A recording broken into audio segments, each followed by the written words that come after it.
उमा ज्योतिर्लिंग वैद्यनाथ।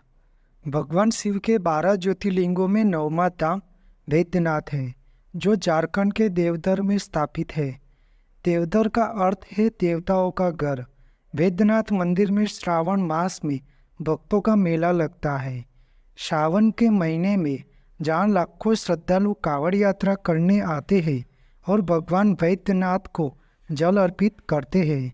वैद्यनाथ धाम 8वीं शताब्दी में अंतिम शासक गुप्त सम्राट आदित्य सेन गुप्त काल से प्रसिद्ध है।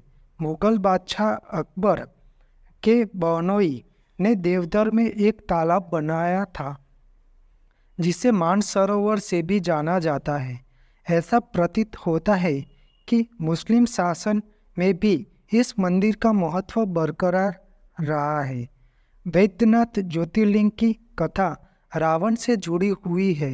रावण भगवान शिव का परम भक्त था। रावण ने भगवान शिव को प्रसन्न करने के लिए हिमालय में कठोर तपस्या कर रहा था। रावण के 10 सिर थे। उसने एक एक करके 9 सिर को काटकर शिवलिंग पर चढ़ा दिया। जब वह 10वां सिर काट के शिवलिंग को चढ़ाने वाला था, तब भगवान शिव प्रकट हुए और प्रसन्न होकर रावण को वरदान मांगने को कहा।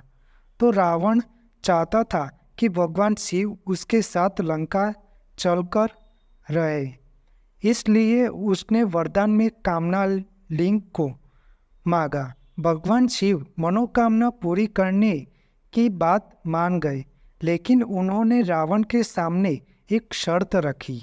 उन्होंने रावण को कहा कि अगर तुम शिवलिंग को कहीं रास्ते में रखते हो तो तुम वापस उसे उठा नहीं पाओगे। भगवान शिव की यह बात सुनकर सभी देवी देवता चिंतित हो गए। वो यह समस्या का समाधान करने भगवान विष्णु के पास गए। भगवान विष्णु ने यह समस्या का समाधान के लिए एक लीला रची। उन्होंने वरुण देव को आचमन करने रावण के पेट में जाने का आदेश दिया। इस वजह से रावण को देवधर के पास लघु शंका लग गई। रावण को समझ नहीं आया क्या करे। तब उसे बैजू नाम का ग्वाला दिखाई दिया। उन्होंने शिवलिंग हाथ में देकर वह लघु शंका करने चला गया। वरुण देव की वजह से रावण कई घंटों तक लघु शंका करता रहा।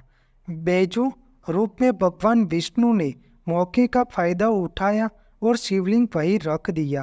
वह शिवलिंग वहीं स्थापित हो गया।